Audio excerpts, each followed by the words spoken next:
Hey, it's Foulin out. Hey, it's Foulin out. Yep. It is true. Yeah, well, I just wanted to repeat what you said for, the audience, just so we can get, the hard of hearing to listen in to, to understand what we were saying. Okay. Well, that's very kind of you, John. Very understanding. Yeah. Well, I'm trying to appeal to all demographics that may listen to this podcast. Okay. So saying things very loudly will definitely, attract more listeners. That seems a little offensive, honestly. I don't think so. I think people with hard of hearing issues would like things being said louder. Okay, I'll allow it. Very interesting start to the episode. Well, we gotta help those of hard of hearing, which brings us to our sponsor for this video, which is Audible.com. Do we get Audible? No, I who are you gonna say? I was just gonna. You were hoping I was just gonna ramble. Every episode, you throw up the lob. You expect me to just I expect you to be there, sponsor out of my butt. But you're just fiddling around with yourself on the bench, and I'm throwing it up there. We only got a few seconds left. You gotta slam that home, win us the game, like Wittenberg for NC State.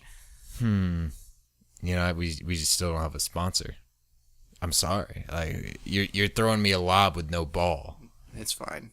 Anyways, we don't got a lot right now. Yeah, it is very late. The championship game just ended.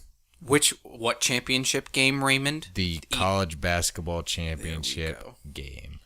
Good one, very good one. Went to OT. Made sure we're staying up extra late. Oh yeah, but hey, we got free basketball. Yeah, there you go. We decided to put off the podcast one day. Just because, Not because we're lazy. No, because we wanted to make sure we could talk about the game. Well, it's so fresh on our mind, of course. So, do you want to get right into this? I think we should just get right into this. Let's just hit it right on the nail. Okay. Hit the nail on the head is the saying. Okay. Do you really want to make fun of me? Do you Yes. really? It's 12 o'clock. Yes. I have a big test tomorrow, Raymond. Okay. Don't push my buttons. You know who else had a big test? Texas Tech trying to go against that UVA defense. Oh, yeah. And it seemed like at the beginning the defenses were going to win. It was 3-2, 4 minutes into the game, and then all of a sudden, John, what are you doing? I'm getting myself stoked for this discussion. All right. I'm not even going to repeat what he was doing for the listeners at home because, quite frankly, trying to keep this podcast PG-13. So, yeah, like I said, UVA comes out. UVA and Texas Tech, they both come out. Neither team shooting very well. Texas Tech misses their first 9 shots or whatever. It was pretty abysmal. Yeah. And then the next 5 shots that they hit were all 3-pointers. Yep. They started cooking, and the pace picked up a ton. They were shooting early in the shot clock, which is not Texas Tech's game, and it's definitely not UVA's game. Yeah, for a game that started out as 11-6 with 8 minutes in and finished the half 31-28 or 32-29 was it? What was it? Was it 31-28 at the end of the half? I think it was. I think it was 32-29. 32. Yeah, that's what it was. To finish like that for the half was sort of surprising, given that it was lights out defense on both ends of the court by Texas Tech and UVA, and that's sort of what we were expecting. Both were in the top 3 in defensive efficiency and points allowed. Defensive efficiency wise, I think Texas Tech was number 2 or number 1, and then points allowed, UVA was number 1. Oh yeah. So, and Texas Tech was number 3 in that category. So obviously it goes back to the basics. Defense wins championships, which is sort of ironic given the era of Zion Williamson, the high-flying offense, and the three-pointers, the Steph Currys, the pullbacks, the bangs. Yeah. It's, I still think college basketball is very much a defensive game because you have a ton of talented players in the league, but it's not as widespread like the NBA. Yeah, in the NBA you have 10 guys that can shoot it lights out on any given night that can come off the bench. They can do it in many different ways. Or if you're the Suns, Devin Booker can do it all. Yeah, you know? yeah. But in college, you probably have one guy. If you're Duke, you have 3 or 4. But yeah, that's like that you pay for. What? Still couldn't get it done. They still got knocked out. But yeah, these teams succeeded when they were able to get the defense in rotation, and they had to move the ball. Because even when you get them in rotation, UVA and Texas Tech know how to recover. Yep. They do it better than anyone in the league. And you could see the times when they would settle for a contested 3. A lot of times it wouldn't go in. I mean, sometimes it did. Yeah, Texas Tech got lucky a few times. But, I mean, the best offensive plays for both Virginia and Texas Tech was when they got some dribble drive action and they kicked it out when UVA or Texas Tech was on rotation. So, for example, like Moretti was getting the ball kicked out to him a few times after Culver was driving in the lane. Yeah. And he would always hit that spot open 3. Same thing. Jerome would drive into the lane and either kick it out to Hunter, who had a career high, I think, 29 points that game? Something like that. But in a nasty 3-pointer at the end of the second half. And Kyle Guy, who was also lights out for the first half. He sort of cooled off in the second half, mainly because Texas Tech was playing really good D on him. Texas in the second Tech half. stifled him on defense. They were doubling him at the 3-point line a lot of the times. They always had a second guy stepping over that screen to switch. Yep. If he tried to go around it.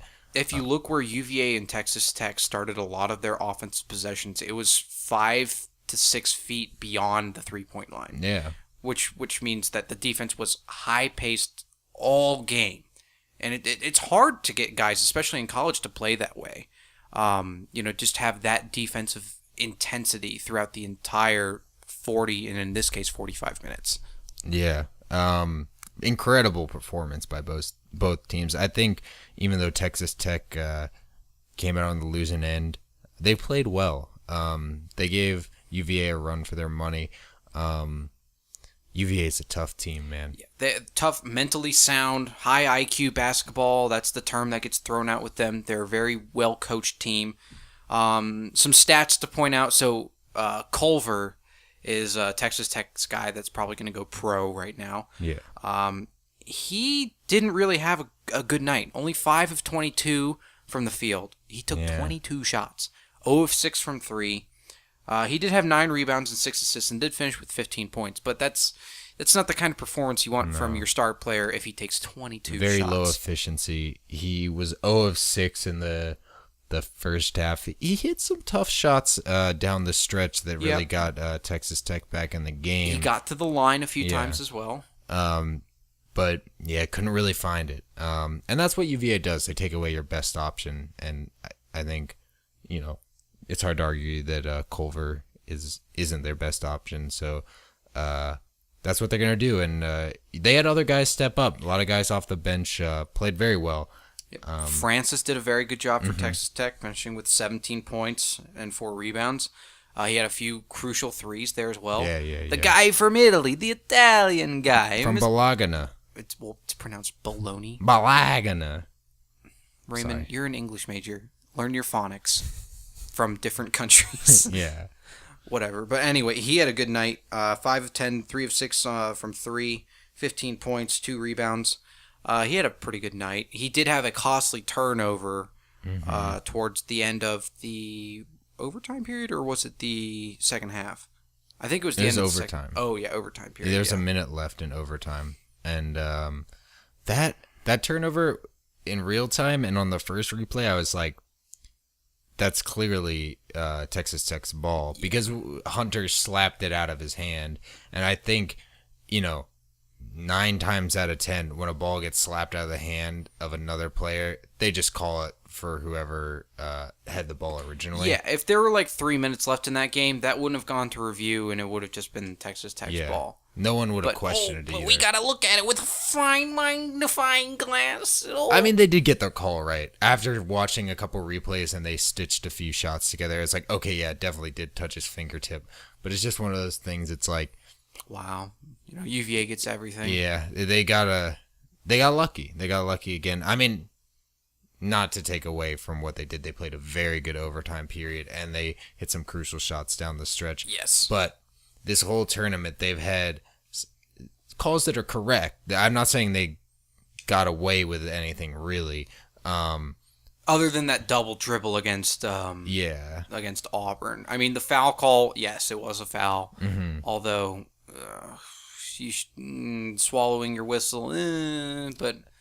in that case, if you take 2 steps into Kyle Guy there, I know this is going back a little, but if you take 2 steps into a shooter, the refs are going to call it. I don't care what time is on the clock. And this is a new thing. And we talked about this back when Carson Edwards got fouled. Yes, against Tennessee. And that was a little bit more, I don't know. I would agree that one was not as clear cut because the guy was kind of moving past him. But in this case... And Carson Edwards kicked his leg out a little bit. Yeah, in this case, Kyle Guy goes straight up and down more or less. And then the Auburn guy was in his space, standing where Kyle Guy jumped from. Yeah.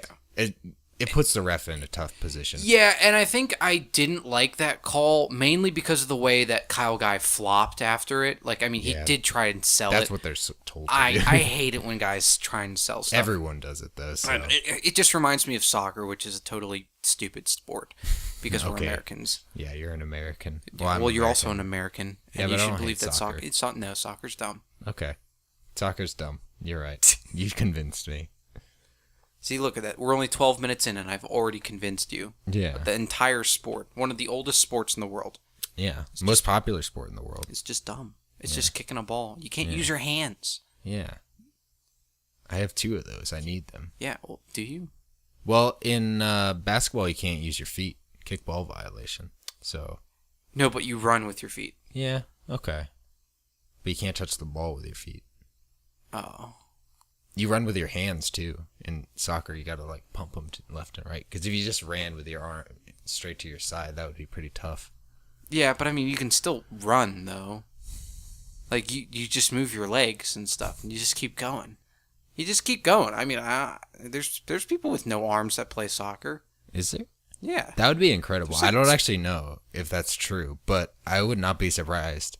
Yeah, because you don't need arms to play soccer. Yeah, isn't there that... Unless you're a goalie. Wait, but you can, use your arms in soccer. You can, you can't, stick out your arm, but if it, bounces off your arm, it's still in play, I'm pretty sure. No, it's a handball. If it bounces off your arm, it's a handball. If you don't make an effort to, hit the ball with your arm, and then just hits it, incidentally, it's not a Technically, violation. But I mean, everybody still calls it a handball. So anyway, back to the game. I thought it was a very good performance by Texas Tech trying to come out and steal that game from Virginia. They were up 3 with 40 seconds left to go. And, DeAndre Hunter just hits that cold-blooded ice in his veins. Yeah. 3. He had a wide open look. Jerome had a great look.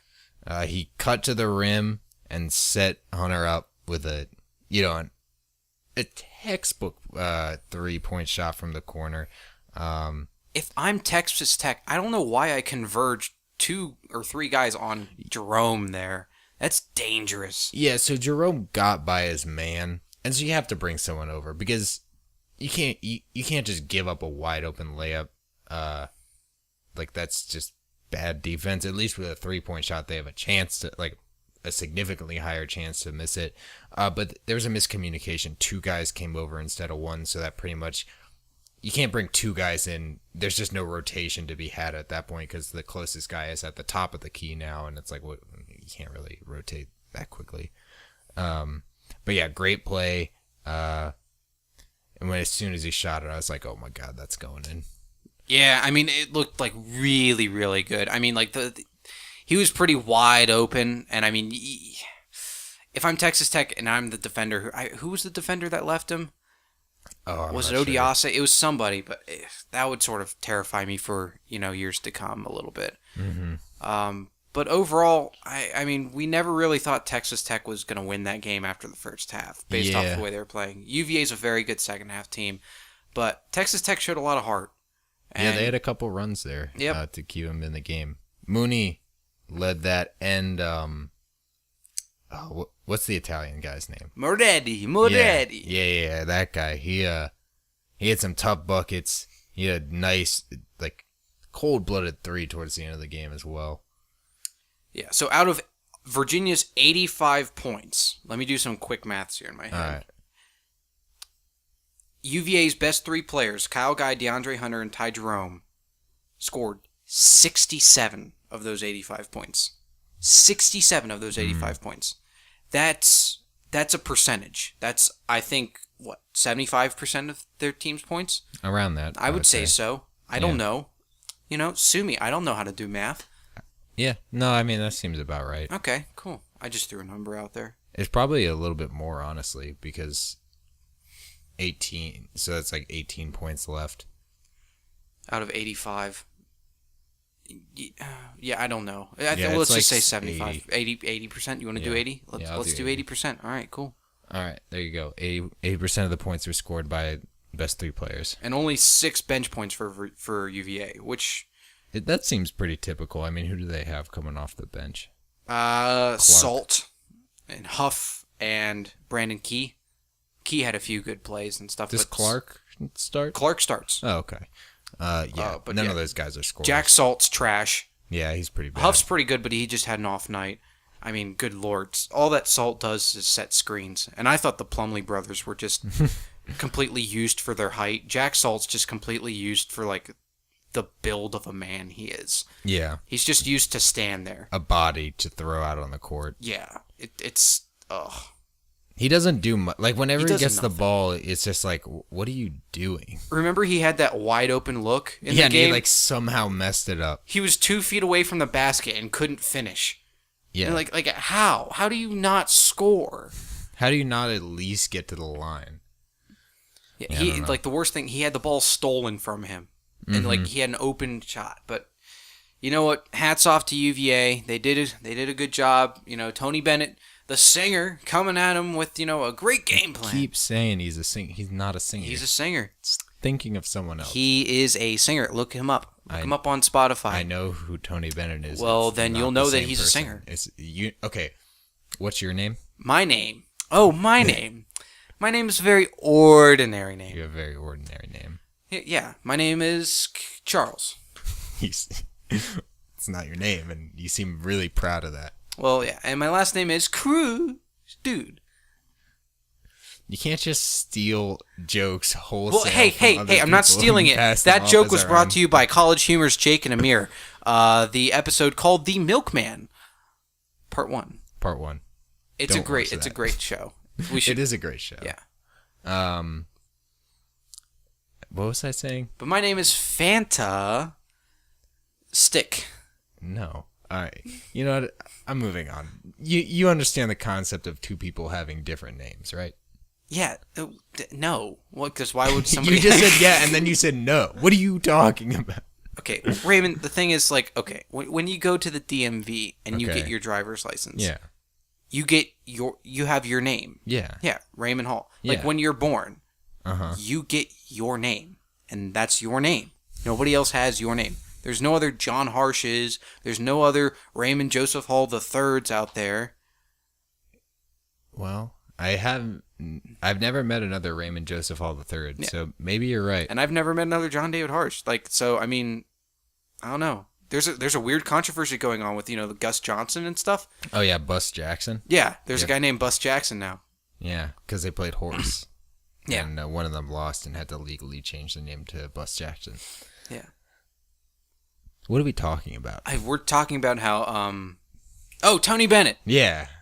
The singer of Winter Wonderland and stuff, and also now a national champion. I think he did an album with Lady Gaga. Isn't that weird? Yeah, that's sort of weird.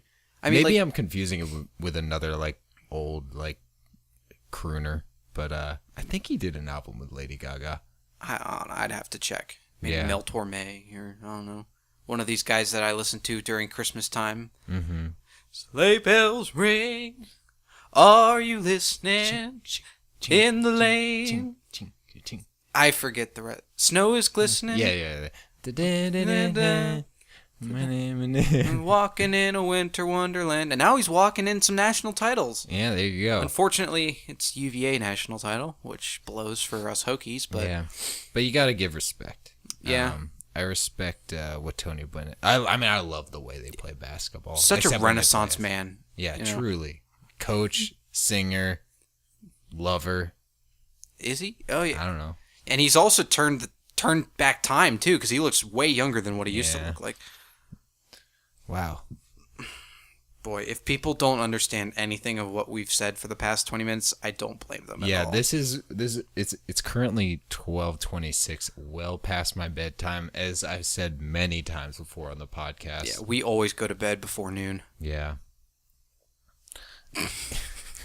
I mean, I guess in a way, like, if you think about it. But we go to bed before and after noon. Yeah. See? Think about it, sheeple. Wake up, sheeple. All right, I gotta bring this. We've been on a tangent for like at least 5 minutes. Yeah, we gotta get this train back on the rails. So the game goes to overtime. Yes, it does. And at that point, UVA kind of takes over. So, I mean, Texas Tech jumps out to a lead, right? Yeah, they get a 73-68 lead or something, or 73-70 lead. Yeah, 73-70, and then they score like UVA from there. Yeah, they score like 10 unanswered or something. Yeah, and the only buckets that Texas Tech get are like towards the end of the game when they're conceding buckets. Twos and they're just taken to the hole. And UVA did not miss from the line. Nope. Rule number one. Rule number one. John Harsh basketball. Rule number one. Make your goddamn free throws. Make your goddamn free throws. There you go. It's very simple. UVA did that, and they get a national title. So maybe you should be a coach. I should be a coach, and I'd be able to draw up plays, and you know what? I'd be able to sing too. Yeah. I can do it all. You can do it all, just like Tony Bennett. Yep. But let's get to. Do you want to move on to our the name? Our segments, our next the titular segment. The titular segment. Yeah, that means in like the context of like an album. If you have like a song and an album that are called the same thing, like then the song's the titular track on the album. Like how people are named with the same name, but that's not possible. No, not like that at all. Okay. But anyways, like Piano Man. Yeah, on the Piano song Man. on. Yeah, there you go. See, brain's working now. Yeah. I'll go first. It's really? Who Fouled Out. Cool. All right. You know, I had a tough time choosing because honestly, I was really impressed with the way everyone played in this game. I think Texas Tech put up a good fight. Well coached, well executed. Just couldn't get the shots to fall when you needed them. But there's no shame in what Texas Tech did. Although I will say, I'm fouling out Mooney. Not because I think he's a bad player. I think he played a good game. He had some tough shots. He took one shot towards the end of the game that I really did not like. It was a deep three. Granted, it was late in the shot clock. A shot had to get up. But he had time to work with. And I know it's intimidating going up against UVA's defense. But the shot he took was well past the arc, well contested, 2 guys on him. And he just breaks it. Like, it doesn't even come close to going in. And, you know, I've always hated, like, these deep contested threes that are, like, if they go in, they're incredible. Yeah, It's fun to watch. But if you want to play good basketball, you're looking for a better shot than that. So I'm going to foul out Mooney. But really, in a larger scheme, I'm fouling out anyone that takes a contested three-point shot to try and play hero ball, generally speaking. That's totally true, but I'm sort of going at a point from where you have a star player on the team, that star player is supposed to show up and ball out. Culver didn't really ball out. Like, he showed up a little bit, but I mean, taking 22 shots, really, and you only make 5, you make no three-pointers. Low efficiency. And you're projected to go in the top 15 for the NBA draft. I mean, come on. You need you need to be there for your team a little bit more. You got to put all that weight on your shoulders just for one more game. But honestly, I can't really foul that many people out. Like, everybody did like a relatively good job. Yeah. I mean, if you're Texas Tech, you hold your head up high, you know, after this game, because you performed the hell out of that. So good work to everybody. Great game too. I wasn't expecting this good of a game. I thought it was going to be like a 49-53 game that UVA wins, and this was a thriller. Yeah, Very fun to watch. It sort of looked like it was headed that way when UVA jumped out to like a 10-point lead to start the second half. Kind of didn't seem like Texas Tech was going to make a run, and then all of a sudden they did, and it was a great finish. Fantastic game. So you're going with Culver? I'm going with Culver, yeah. Okay. I think that's a good pick. Yeah. But yeah, you may have fouled out, but you still made it to the Natty Champs, so you did your best. Mm-hmm. You got a lot of respect for everyone on Texas Tech. Moving on. Next segment, 3 big questions. Oh yeah. We've really got to get a soundboard so you don't have to like eat the mic every time you do that. That wasn't eating the mic. That was just me trying to, sound cool and all that kind of stuff. You were pretty close. You were getting very close to consuming that microphone. Well, you know what they say, you are what you eat. That doesn't really make any sense, but I eat mics. Oh, I see. All right. Ba-dum-bum. I'm here every Saturday night, guys. Mike's Hard all right. Lemonade. All right. Next show's at 10 p.m. That's what he was talking about. Well, I'll ask you the first question. Really? Because I know you like to talk about UMBC and what happened to UVA last year. So I got to ask. For those hard of hearing out there, UMBC, University of Maryland, Baltimore County. That's called a callback, ladies and gentlemen. It's actually called a segue, but all right. It's not called a segue because you called back to the joke that you made at the beginning of the podcast. All right. We'll let it slide for this one. Anyways, how much does this win quiet the haters who like to bring up UMBC? Oh, I think it definitely quiets them. I don't hear anything from them. I can't hate on UVA anymore because they've shown up and they've proven themselves. I mean, with that loss to UMBC last year, they didn't have their best player, DeAndre Hunter. But still, you don't lose to a 16 seed by 20 points. Yeah. But yeah, this national title, especially the year after it, those haters are silenced and have probably been sentenced to die, and they're pretty much dead right now, I think. I don't hear them anymore, which sort of blows because I don't like UVA. Yeah. It's still a part of their history. Yes. But I think it doesn't hurt as much. Not now, especially after winning. Yeah. It's something that it's like, yeah, it happened, but look what it turned into. It's the you know how they say there's the calm before the storm? So like the exact opposite of that is what that is. The storm before the calm? Yeah. That's an awful analogy. Okay, so it's like when it's raining outside and then the flowers bloom and it's nice out. How's that for an analogy? I was thinking more like a dog takes a dump in your garbage. No. I was thinking like a dog takes a dump in your house and you smell it and you find out where it took a dump in the corner of the house and you pick it up and stuff and you throw it away but you go back to the spot and there's like buried treasure and you find the path and then you What a strange, weird thing that you created. What? That doesn't even like happen. So how can it's called the Goonies, except there was no dog and they just went into a fireplace and that was just they found treasure. Yeah, that's. I mean, it's a good movie. Yeah, like they almost got shot. Yeah. And there was probably a dog taking a dump somewhere. I guess generally in the world. Yeah. Are you like Cinema Sins where it's like, they haven't gone to the bathroom in 6 days. Why haven't they shown that? Ding! I hate that channel now.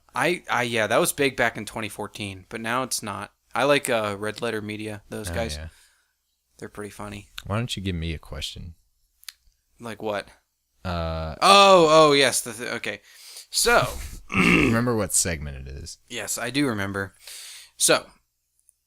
Can UVA go back to back? Do they even have a chance of doing this? Even with the attrition that they're going to suffer with DeAndre Hunter and Ty Jerome potentially leaving, probably definitely leaving, do you think that they'll have enough in the tank and enough talent to work with to get this team back in championship mode?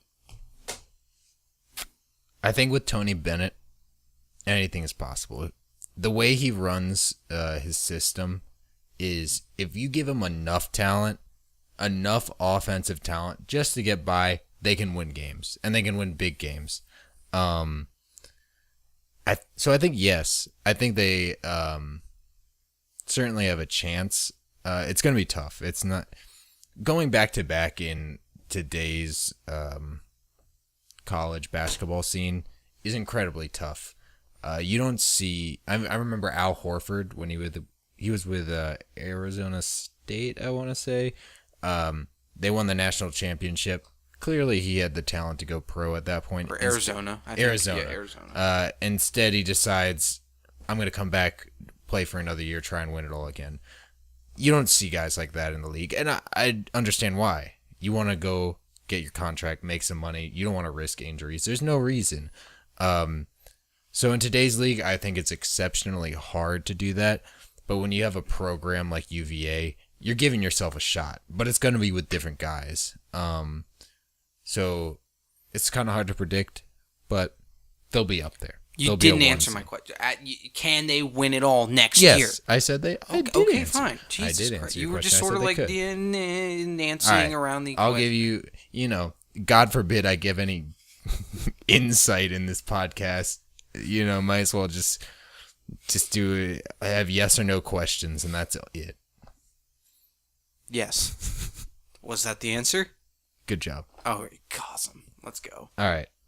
All right, lay it on me. Come on, give me that last question. Big news. We didn't talk about it because this is sort of our championship special, but a lot of changes going on in Virginia Tech basketball. Oh, God. Buzz Williams leaving for Texas A&M. We get Mike Young, I believe. From Wofford. Wofford. Great coach. Will be joining Virginia Tech for next year.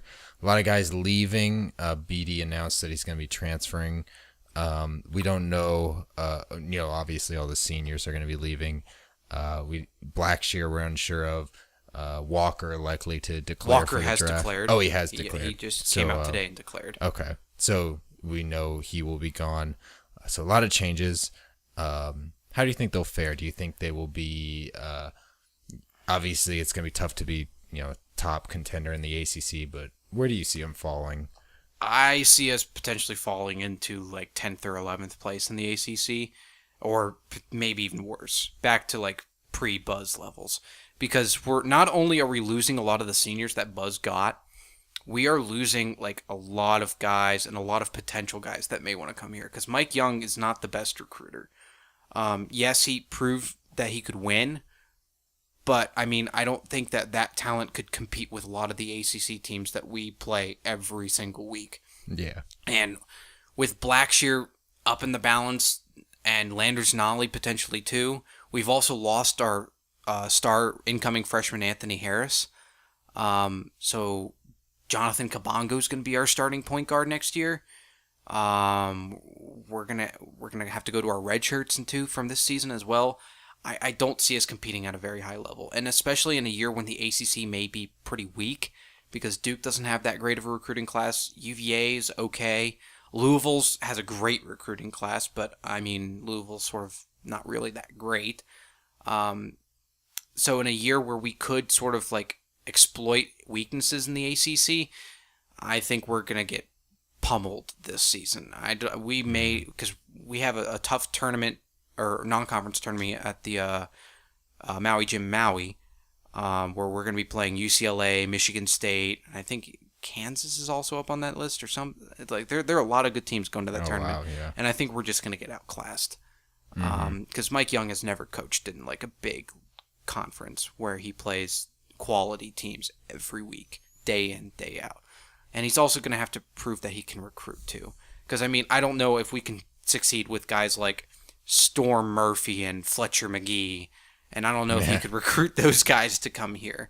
So it's going to be a huge culture shock, and I think there's going to be a lot of growing pains for this upcoming year and probably a few years to come. Well, we'll still be watching. We'll still be talking about it, no matter how good or bad we are. So it'll be interesting. It will be interesting. I think I think that's a very realistic expectation. Obviously, we hope for the best, but we'll see. I think that's all we got. Is that all we got? I think, yeah, it was a light show. It was a light show. I mean, like, you can't expect much from us. It's 12:30. Like, come on, guys. We did this as soon as we possibly could. Yeah, we just ranted about how, like, Tony Bennett is, like, a singer and, like, coach for, like, 5 minutes. So I think it's best if we just, like, ended here. Shout out to all the hard of hearing people out there. This episode was meant for you. Wow. And we hope you get better from your hard hearing. And it doesn't work like that. Oh. I'm just going to call it here. I think I need to cut your mic. I'm actually going to cut it with scissors. Just a permanent solution. You'll electrocute yourself. Yeah, that's fine. It's worth it. All I'm right. a martyr. Okay, Jesus. All right. See you guys. Thanks for listening. Go Tech. Screw UVA. Just kidding. Just stop talking. Good night, guys. Have a good one.